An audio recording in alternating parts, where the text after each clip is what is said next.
Premijer Srbije Ivica Dačić izjavio je danas po završetku 15. runde dijaloga Beograda i Prištine da je još rano govoriti o izgledu izbornih listića za lokalne izbore 3. novembra, navodeći da je na sastanku postignuta saglasnost da se što veći broj Srba registruje za izbore i što veći broj lista učestvuje na njima.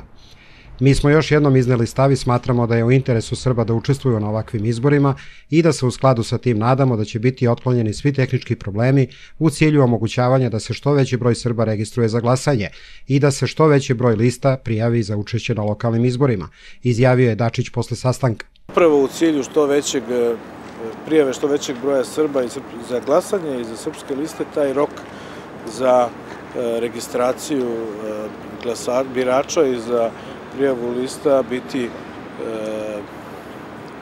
na neki način malo produžen, 2 do 3 nedelje, kako bi se sve to uspešno završilo.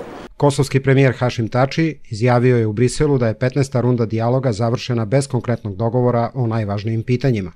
Visoka predstavnica Evropske unije za spoljnu politiku i bezbednost, Catherine Ashton, najavila je nastavak dijaloga za 8. septembar.